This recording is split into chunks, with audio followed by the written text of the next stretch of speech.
Þegar Kristur kemur í þriðja sinn. Nú mætti ætla af þessari fyrirsögn að Kristur komi ekki nema bara þrisvar til að vitja sköpunar sinnar. Áður en þessari hugleiðingu minni lýkur í dag mun ég hafa sýnt fram á að í Biblíunni sagt frá að minnstakosti 6 sinnum sem að Kristur kom og kemur til að vitja sköpunarverk síns. En við komum að því síðar. En bara til þess að þið áttu eitthvað betur á því sem ég er að fara út í hérna núna og segja að fyrsta koma Krist hefur þegar átt sér stað, að sjálfsögðu er það þegar að hann fættist inn í þennan heim sem lítið barn og gerðist maður og meðal manna til þess að bjarga okkur syndurinn. En hann hafði komið áður og hann á eftir að koma síðar og það fjalla þessi hugleiðing mín í dag. En ástæða fyrir því að ég fann upp á því að taka þetta efni fyrir í dag er svo að það er svo ofta fólk spyr af hverju eyddi Guð ekki Satan og öllu illu strax og af hverju líður Guð allar þessar hörmungar og mótlæti sem að við upplifum hér á jörðu þessa dagana. Og það er oft erfitt að sannfæra fólk að Guð er kærleiksríkur, að Guð er þolinmóður og bíður síns tíma og taki til við að hreinsa þennan heim sem að skapaði tandurhreinan og ómengaðan af synd, af allri synd.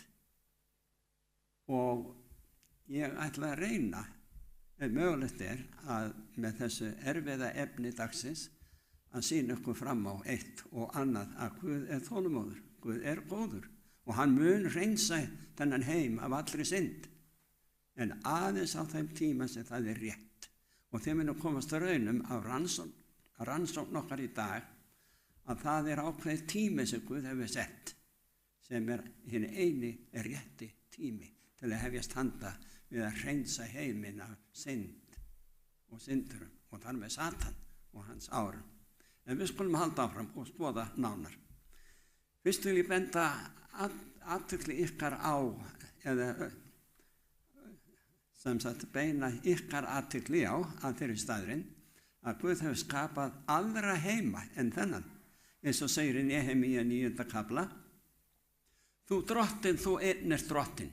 Þú hefur skapað heiminin, himnana himna og allan þeirra her, jörðina og allt sem á henni er, hafið og allt sem í því er og þú gefur því öllu líf. Þú veist það hverju? Það er líf á öðrum stöðum út í himmingeimnum. Þú gefur því öllu líf og himinsins her neyir þér. Það er ekki verið að tala um dauðahluti hér, heldur lifandi verur sem að Guð hefur skapað víðar á öðrum hnöttum í öðrum veröldum en þessari veröld sem við finnum okkur í núna. Eða sjáum við til dæmis í Nýja testamentinu í Hebreabréfinu 1. kafla að Guð talaði fyrir oftsinnis og með mörgu móti til feðranna fyrir munn spámannanna. En nú í lok þessara daga hefur hann tilvor talað í syni sínum sem að setti erfingja allra hluta. Fyrir hann hefur hann líka heimana gjört, sjáum þið, aðrar veraldir. Hann sem er ljómi dýrðar hans og ímynd veru hans og ber allt með orði mátta síns, hreinsaði oss af syndum vorum og settist til hægri handar hátigninni á hæðum. Og svo enn í Jesaja, þá eftir því ég vitnaði þarna í byrjarbiblíunar og svo í lofbiblíunar og nú aftur hérna í miðri biblíunni, já Jesaja kafla 45. Já, svo segir drottin, sá er himinin hefur skapað, hann einn er Guð, sá er jörðina hefur myndað og hana til búið, sem hann hefur grundvallað og hefur eigi skapað hana til þess að vera auðn, heldur myndað hana svo að hún væri byggileg, takkið eftir. Ég er drottin og engin annan. Hér verið að segja, Drottinn hefur skapað aðra heima og gefur því öllu líf.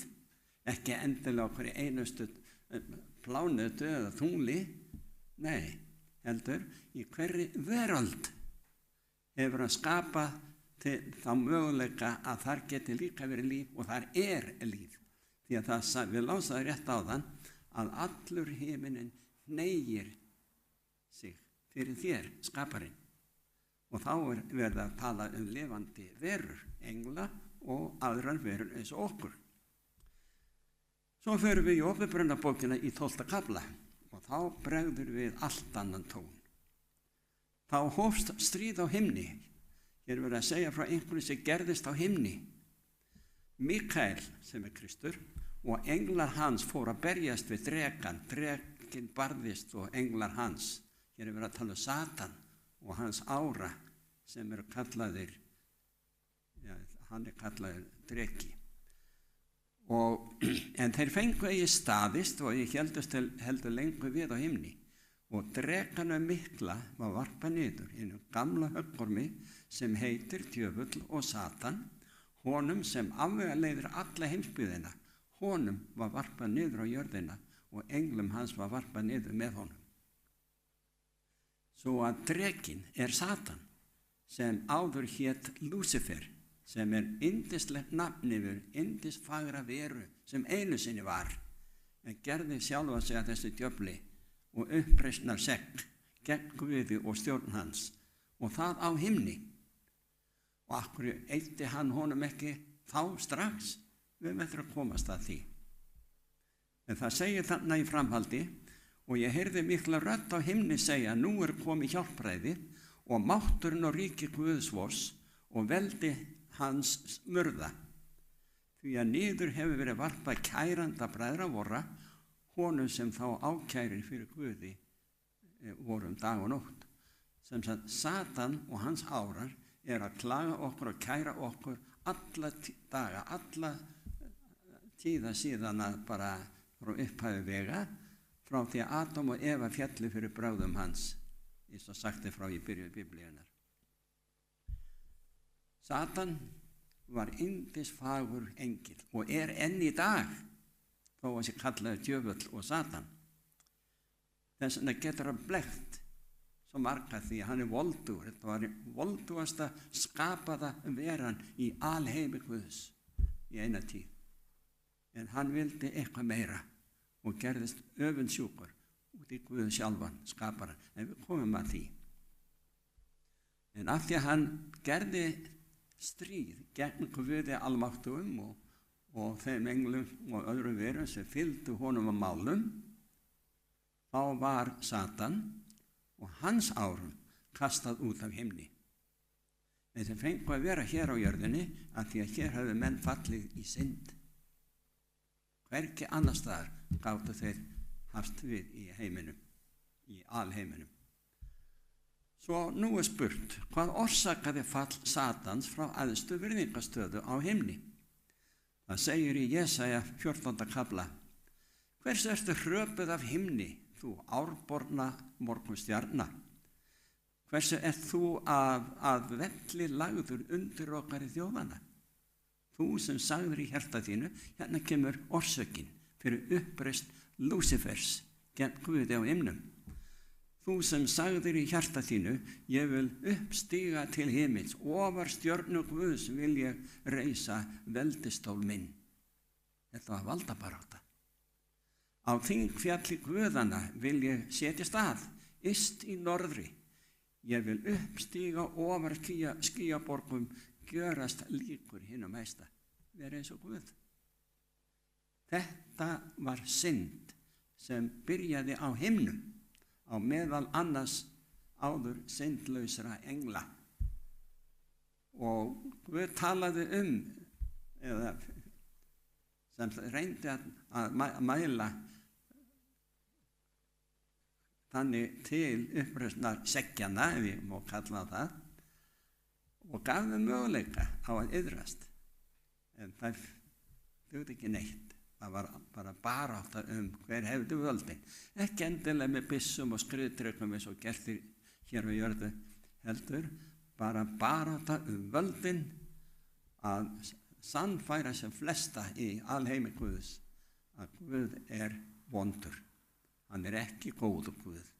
Ég get haft miklu betri stjórn á öllum hlutum, mun Satan hafa sagt við englana og aðra íbúa veraldar.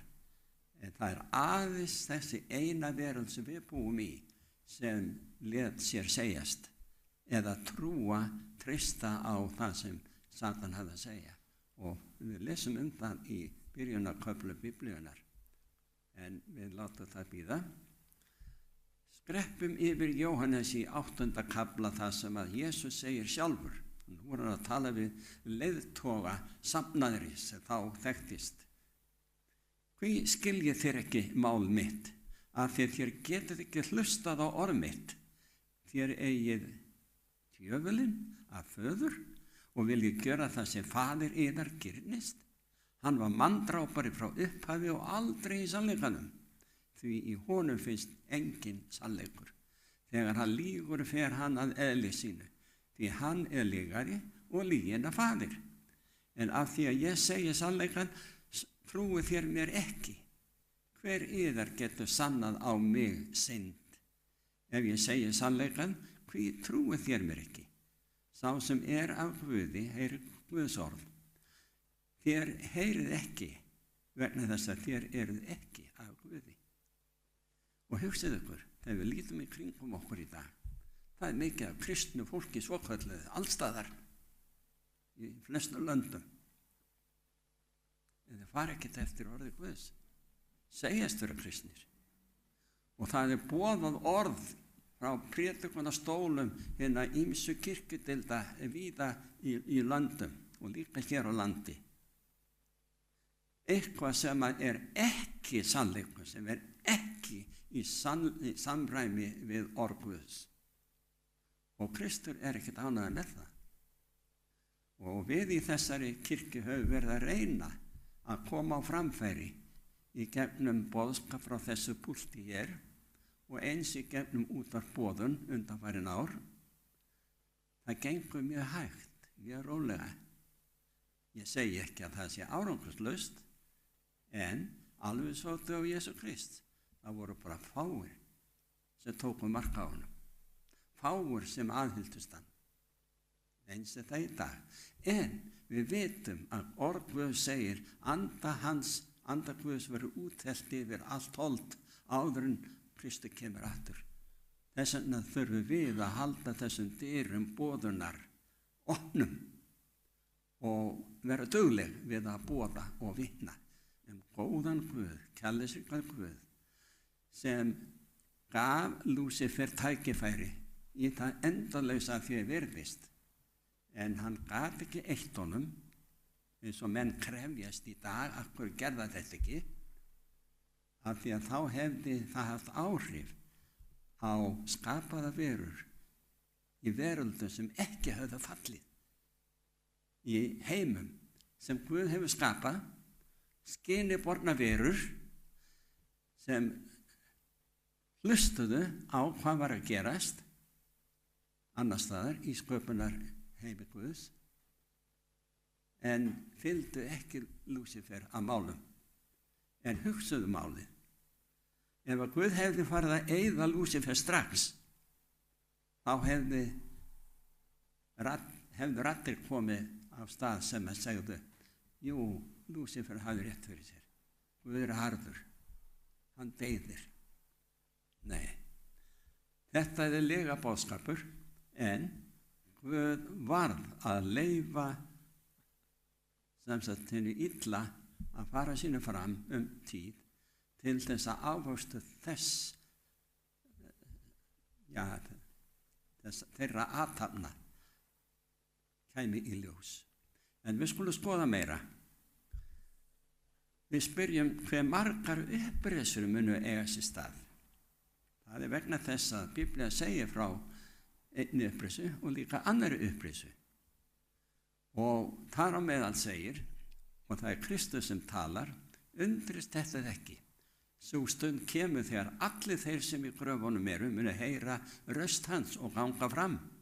Þeir sem gjört hafa í góða munu rísa upp til lífsins, en þeir sem dríkt hafa illa til dómsins. Ef menn læsu bara þetta, þá myndu þeir halda að þessar uppreisur eigi sér stað samtímis eða með örstuttum millibili. En þegar við lesum í 20. kaflanum í Opinberunarbókinni, þá kemur í ljós að það eru 1000 ár á milli þessara tveggja uppreisa. Hvað gerist á milli þeirra? Það er það sem skiptir öllu máli og við komum að því. Svo er það Jesús sjálfur sem segir í 14. kafla hjá Jóhannesi: Hjarta yðar skelfist ekki, trúið á Guð og trúið á mig. Í húsi föður míns eru margar vistarverur, sjáu þið áhersluna þarna. Væri ekki svo, hef ég þá sagt þér, ég færi burt að búa yður stað, og þegar ég er farið burt og hefur búið yður stað, kem ég aftur og tekur þau til mín svo þér séu einnig þar sem ég er. Hugsið ykkur, Jesús kom og hann fór, hann steig upp til himna eftir að hafa unnið bug á dauðanum og opnaði þannig möguleikann fyrir okkur að rísa upp í upprisu lífsins sem enn hefur ekki átt sér stað. En við komum að því og hann er að hvetja sína trúuðu, ekki hafa áhyggjur, Guð er við völdin og ég fer nú burtu frá ykkur, sagði við lærisveinana. Til hvers?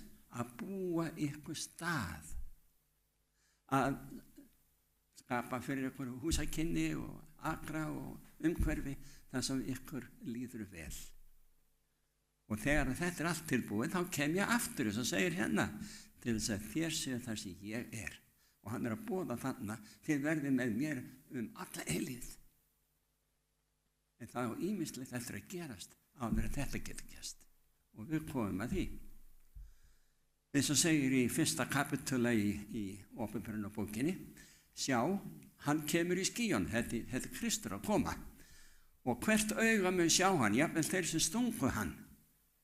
Og þeir eru steindauðir því þeir hvíla í gröfum sínum. Það er eins og þeir eru verið reistir upp snöggvast, bara til að sjá að sástæðslega krossfestu er komin. Og þá myndu við deyja aftur. En við sjáum til, og allar kynkvíslar jarðarinnar munu kveina yfir honum, vissulega amen. Svo segir Kristur, ég er alfa og omega, segir drottinn Guð, og hann er Guð. Hann sem er og var og kemur, hinn alvaldi. Svo Kristur er alvaldur, hann mun koma. Hann mun birta skyndilega á himninum og okkur er sagt að allir englar himminsins komi með honum.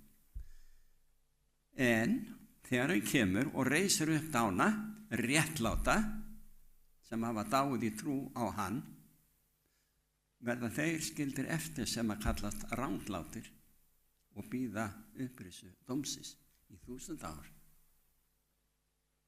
Hvað gerist í gegnum þessi 1000 ár? Það er að koma. Það segir í Opinberunarbókinni í 20. kafla 4. versi, það sem gerist í fyrri upprisunni. Og ég sá hásæti og menn settust í þau og dómsvald var þeir fengið. Þeir sem rísa upp í fyrri upprisunni, þeir fara til himins og þeir fá hásæti að sitja í og dómsvald. Hvað er ósköpunum allar að gera á himnum? Þessir ný upprisnu frelsaða fólk sem hefur risið frá dauðum þegar Kristi kemur. Og aðrir sem eru eftir lifandi þegar Kristi kemur eru réttlátir, sagði veru réttlátir af því þeir trúðu orði Guðs og lifðu í samræmi við það. Þeir eru kallaðir hinir réttlátu sem umbreytast í þegar Kristi kemur, fá nýja líkama, eru lifandi, höfðu ekki dáið og líka þeir sem eru dánir réttlátir, höfðu dáið í trú á Jesú Krist. Þessi tveir hópar sameinast þegar Kristur fer með á til himins til þess að setjast í þessi hásæti sem vorum að lesa og þeim er gefið dómsvald. Guð dæmir ekki endanlega fyrir að okkar dómur hefur komið fram. Því að við munum örugglega spyrja, af hverju er ekki þessi þarna á himni?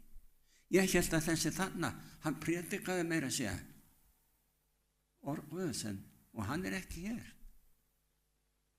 Guð gefur öllum slíku tækifæri á að setjast í hásæti og meðhöndla dóma himinsins, skoða bækurnar og sjá ástæðuna fyrir því að sumir fá ekki eilíft líf. Guð á sér sínar ástæður og hann vill ekki hætta á það aftur nokkuð tíman í eilífðinni að einhver hafi ástæðu til þess að ásaka hann að vera ránglátur og grimmur og hefnigjörn eða hvaðin eins og Satan lýgur upp á hann núna öllum stundum. En svo lesum við þarna áfram og það er þarna að þeir lifnuðu og ríktu með Kristi 1000 ár. Þetta er þeir sem koma upp í fyrri upprisunni. En aðrir dauðir, það er þessi ránglátur, lifnuðu ekki fyrir 1000 árin voru liðin. Sjáum þannig höfum við svarið að það eru 1000 ár á milli tveggja upprisa. Sæll og heilagur er sá sem á hlut í fyrri upprisinu, yfir þeim hefur hinn annar dauði, það er það sem er kallað eilífu dauði, að deyja að eilífu. Og þeir munu vera prestar Guðs og Krists og þeir munu ríkja með honum 1000 ár. Þegar 1000 árin liðin, mun Satan verða leystur úr fangelsi sínu. Býtum við, var hann settur í fangelsi? Já. Nú ætlum við að kynna okkur það. En fyrst, fólkið á himnum sem kemur upp í fyrri upprisunni, sem væntanleg og getur gerst næstu því hvenær sem því að það er orðið það stutt að uppfylla alla spádómana sem að Drottinn gaf spámönnum sínum hvenær hann kæmi aftur. Á meðan erum við á himni að skoða bækurnar. Af hverju, má ég nota sjálfa mig sem dæmi, ef einhver spyr að Steinþór ekki hérna, af hverju ekki Steinþór á himnum? Hann prédikaði orðið og hann ekki hérna.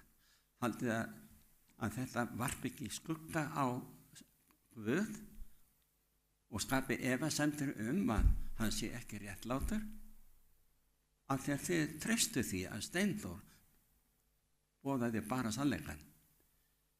En ég get róað ykkur, ég ætla að vera í fyrri upprisunni ef ég fæ einhverju umráðið vegna þess að ég hef kynnst frelsara mínum, Jesú Kristi, og hef boðað hann í tæplega 60 ár sem að Guð hefur gefið mig til þess að mæla fyrir hans málstað á meðal manna. Svo að fólkið þarna að skoða bækurnar og það margt sem kemur í ljós í lífverðni margra einmitt þarna, margir verða hissa. Af hverju þessi og þessi ekki þar? Tilgangurinn með því fyrri upprisunni að gefa hinnu réttlátu tækifæri til að kynnast dómum Guðs, því að hann Guð á eftir innan skams að útrýma Satan og hans illu englum og öllum syndurum sem hafa hafnað náð hans og miskunn. Og áður en hann endurskapar þessa veröld hér og gera hana syndlausa á ný. Guð vill ekki hefjast handa þetta eyðingarstarf fyrir en allir hafa sannfærst að dómar Guðs eru réttlátir.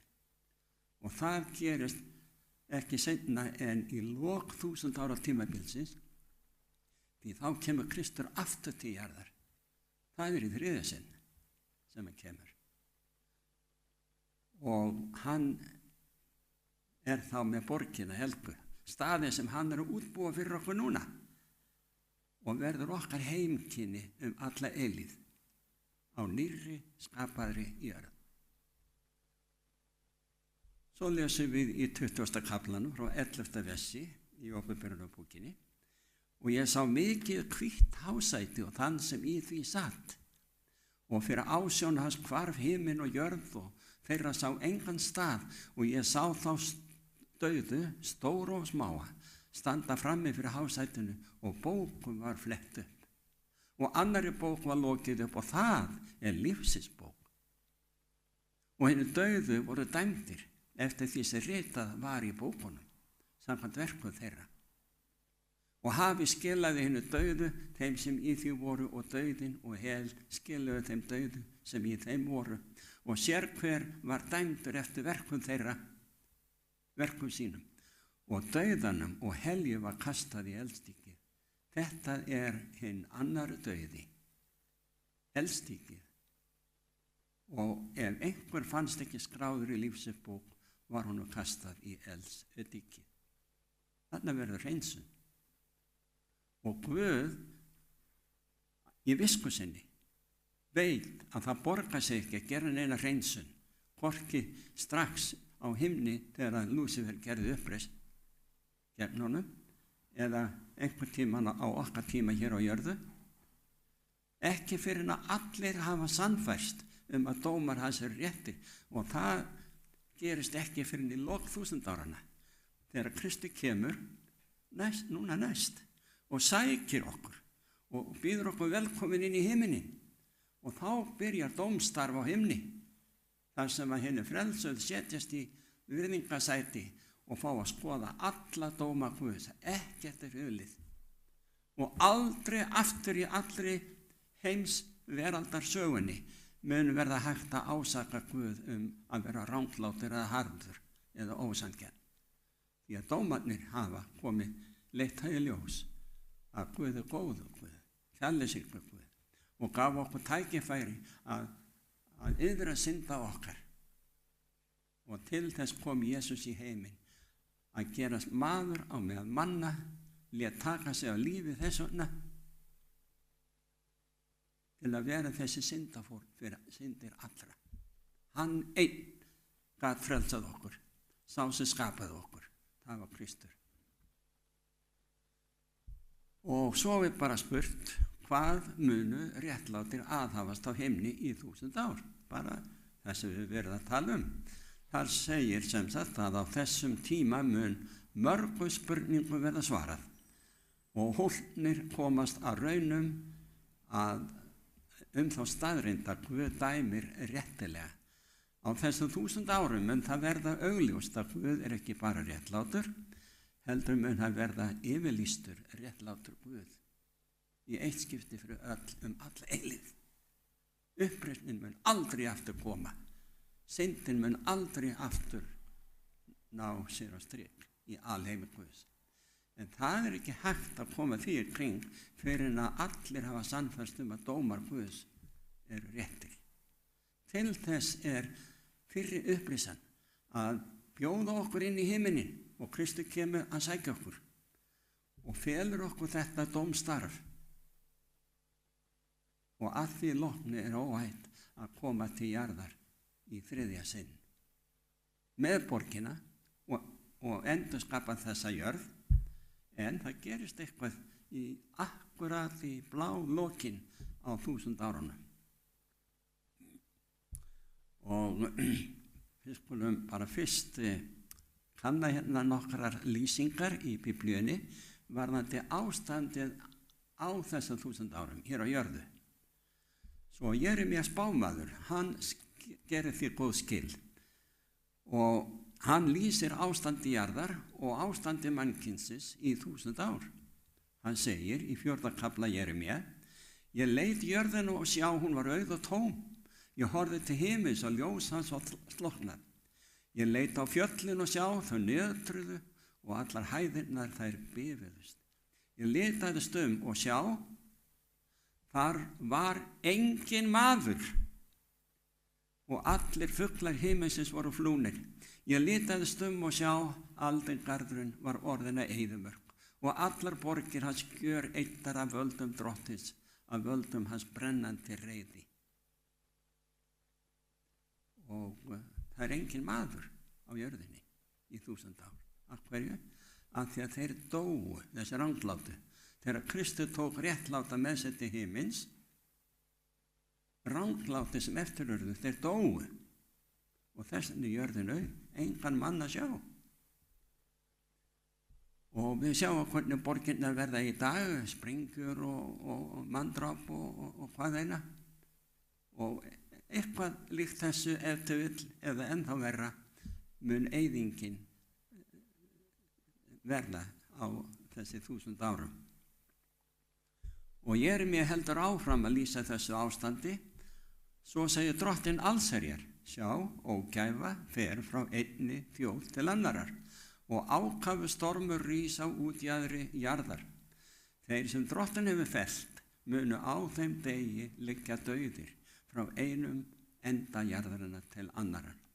Þeir munu eigi verða harmaðir og eigi safna saman og eigi jarðaðir, þeir skulu verða ábyrgð á akrinum. Og nú spyr ég ykkur í ljósi þessarar yfirlýsingar, af hverju eru þeir ekki jarðaðir? Hverjir eru til að gera það? Það er engin maður þarna. Þess vegna verða þeir ábyrgð á akrinum. Og þetta verður ekki glæsilegu staður, þessi jarðkúla sem við göngum á í þessi 1000 ár. En það verðum við ekki hér. En í öðru Pétursbréfinu erum við hvattir á það, því að í 3. kaflanum segir þar, en þetta eitt má yður ekki gleymast, þér elskuðu, að einn dagur er hjá Drottni sem 1000 ár og 1000 ár sem einn dagur. Ekki er Drottni seinna á sér með fyrirheiti, þótt sumir álítið það seinlæti, heldur er hann langlyndur við yður, þar er hann vill ekki að neinir glatist. Sjáu þið kærleika Guðs? Heldur að allir komast til iðrunar. En dagur Drottins mun koma sem þjófur og þá munu himnarnir með miklum gný líða undir lok. Frumefnin sundur leysast í brennandi hita og jörðin og þau verk sem á henni eru uppbrenna. Þannig verður að lýsa ofur gröftum kjarnorkusprengju. Því þá eru frumefnin þau leysast upp í brennandi hita. Það þarf kjarnorkusprengju til þess. Svo er spurt gjarnan hvað annað merkilegt gerist við endi 1000 áranna. Og ég sá borgina helgu, nýja Jerúsalem. Þetta eru híbýli sem Kristur er að útbúa fyrir okkur núna. Hann lofaði, ég fer burt að búa yfir stað. Jóhannes 14. kafli. Þannig er hún að koma niður. Og ég sá borgina helgu, nýja Jerúsalem stíga niður á himni frá Guði, búna sem brúði er skartar fyrir manni sínum. Og ef við lesum svo frá 5. kaflanum í 20. kaflanum, við séum þetta áður, að aðrir dauðir lifnuð ekki fyrir 1000 árin voru liðin. Þannig nú lifna þeir til hvers? Fyrir upprisan er svo að þeir eru teknir til heimis og eru þeir í 1000 ár, en þegar 1000 árin eru liðin, mun Satan verða leystur úr fangelsi sínu og útganga til að leiða þjóðirnar afvega þær sem eru á 4 skautum jarðarinnar. Hvernig var Satan bundinn? Ekki með keðju eða reipum, heldur kringumstæðum. Það var engin maður til að afvega leiða í 1000 ár. En allt í einu eru ranglátir, upprisnir frá dauðum í seinni upprisunni sem að Biblía kallar upprisu dómsins. Þá gengur hann út til að afvega leiða þjóðirnar. Safna þeim saman til stríðs, aftur hann er með sama heikashorni og tala þeirra sem sandu sjávaris og þau stigu upp á víða vjöll jarðar og umkringdu herbúðir heilagra borgina elskuðu. Nú á að taka það. En eldur fjall af himni ofan og eyddi þeim. Og eldinum, og tjöflunum sem leiði þá afvega var kastað í dýkið elds og brennisteins, þar sem bæði dýrið er og falsbámaðurinn. Svo að spurning er svo aftur hvað annað merkilegt gerist við endi 1000 áranna. Það kemur hérna fram, borgin helga stígur niður ásamt öllum íbúum hennar, þeim réttlátu, og setjast á Olíufjallið, samanber yfirlýsingu í Sakarías í 14. kafla. Og borgin svo glæsileg að henni líkt við brúði sem skartar fyrir manni sínum, eins og segir í Åpenbarunarbókinni 21. kafla. Borgarmúrarnir eru gerðir á jaspis steinum og strætin á gulli, borgarhliðin 12 eru gerður úr perlum og undirstöðurnar af mismunandi dýrindis steinum. Glæsileg húsakynni sem Guð að undirbúa fyrir okkur, Kristur, frelsarinn okkar, fyrir okkur núna, ef við viljum þiggja. Og svo segir það í 21. kaflanum, næst síðasti kaflinn í Biblíunni, og ég sá nýjan himinn og nýja jörð. Og Guð ætlar að umskapa þessa jörð. Því að hinn fyrri himinn og hinn fyrri jörð voru horfin og hafið ekki framar til. Og ég sá borgina helgu nýja Jerúsalem, stíga niður af himni frá Guði búna sem brúði skarta fyrir manni sínum. Og ég heyrði röstu mikla frá hásætinu, sagði, sjá, tjaldbúð Guðs meðal mannana, og hann mun búa hjá þeim og þeir munu vera fólk hans, og Guð sjálfur mun vera hjá þeim, Guð þeirra. Hugsaðu ykkur. Guð ætlar að flytja búferlum. Hvar sem að stjórnsetur Guðs núna, út í alheimi Guðs, þá ætlar Guð, samkvæmt þessum orðum, að flytja búferlum og búa á meðal hinn hólpnu. Og hann kallar þessi heimkynni Guðs tjaldbúð sína. Hann ætlar að vera hér hjá okkur, svo þegar við förum í útölu og reisum tjald, nema hann verður hér alltaf á þessari nýju jörðu sem hann skapar. Og hann mun þerra hvert tár af augum þeirra og dauði mun ekki framar til vera. Hvorki harmur né vein né kvöl framar til, hið fyrra farið. Og sá sem í hásætinu sat, sagði, sjá, ég gjöri alla hluti nýja. Og hann segir, rita þú, því að þetta eru orðin trúu og sönnu. Já, Kristur fer að koma. Innan skamms. Þá munu dánir réttlátir rísa upp. Allir englarnir koma með Jesú frá himnum til að sækja okkur og þau taka okkur inn í himinin. Og að lokum þá vil ég geta þess að skaparinn, hann hefur oft vitjað sköpuna sinnar. Má ég minna ykkur á að þegar Adam og Eva synguðu í upphafi, trúðu orðum Satans frekar en drottins. Hver var það þá sem kom til þeirra með 2 skinnkirtla sem hann hafði slátrað, það var syndafórn fyrir syndi þeirra, og svo efni í klæði til að hylja nekt þeirra, því að þau höfðu glatað þessum ljósklæðum sem þau byggu eða voru í frá sköpun, þar til þau synguðu. Og munið eftir því að þau fóru í felur, að fela hvað? Nekt sína sem þau urðu vörfið, eitthvað var horfið. Það voru þessi himnesku klæði sem aðeins réttlátir geta borið. Þarna kom Jesús í fyrsta sinn að vitja sköpuna sinnar eftir syndafalli. En drottinn kom oftar. Hann kom til dæmis á tíma Abrahams. Þegar Abraham fekk 3 menn í heimsókn, segir í Mósebókunum, 1. Mósebók. En 2 þeirra reyndust vera englar þegar þeir voru sendið til Sódómu. Þau voru kallaðir englar. Og þeir voru líka kallaðir menn. En sá sem eftir var kallaðir drottinn. Það Jesús. Hann kom til að tala við Abraham. Svo eru enn einn til efnið fyrir Jesú að koma. Það var á tíma Daniels, þegar vinir hans 3 voru settir í eldsom til að drepa þá fyrir trú þeirra, af því þeir neituðu að tilbiðja líkneski konungsins. Og þegar konungur kemur til að huga að þessum eldi og mönnunum þar inni, þá sér hann þá sprellifandi að tala saman. Og einn var sá 4., hafði best í hópinn. Það var drottinn.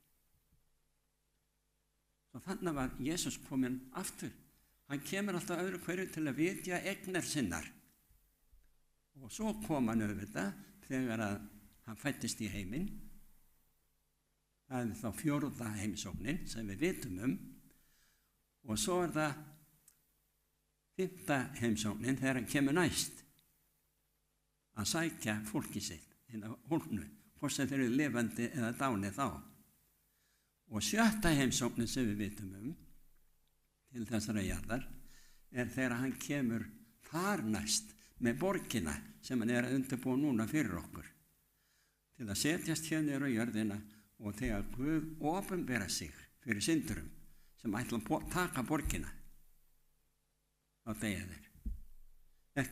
Ekki af því að Kristus sé svo vondur eða Drottinn sé svo vondur, heldur munið eftir því þegar Kristus sagði í eitt sinn: enginn hefur séð Guð nema sonurinn. Af hverju? Okkur er sagt í 7. kaflanum hjá Jesaja, hann í vetrun sá Guð á veldistóli sínum og þá segir hann: vei er mér syndugum manni, því að ég er með óhreina varir og ég hefi séð Drottinn almáttugan. Hann vissi undir öllu venlegu kringumstæðum myndi syndari deyja ef að segja Guð. En Guð í hásætinu fyrirskipaði engli að taka hlóðarmólu undan altari himinsins og snerta Jesaja varirnar með mólanum og hreinsa hann af allri synd. Og þess vegna gat Jesaja séð og heyrt og skrifaði undarsamlega bók sem heitir Spátumsbók Jesaja í Biblíunni. Svo að þegar að Kristur kemur aftur og faðirinn sem enginn hefur séð nema sonurinn, hann auðvitað vill vera með okkur og við vorum að lesa það áðan. Hann mun búa hér á meðal okkar alla eilífð í þessari nýju sköpun. Þegar hann opinbera sig þá deyja allir syndarar, Satan og hans árar og allir syndarar sem hafa ekki viðtekið náð hans og miskunn. Það er þarna sem eru þáttaskil í sögu alheimsins og þaðan í frá mun geta verið friður og gleði og hamingja á meðal skapaðra vera Guðs almáttugs alla eilífð, þegar nú treysta allir Guði almáttugum og syni hans Jesú frelsara okkar. Ég segi bara: hvílíkur Guð það er sem við eigum og tilbýðum, hvílíkur frelsari Jesús Kristur er. Það er öllu fórnað til að bjarga okkur ef við bara viljum láta bjarga okkur. Elsku vinir, tökum mark á orði Guðs.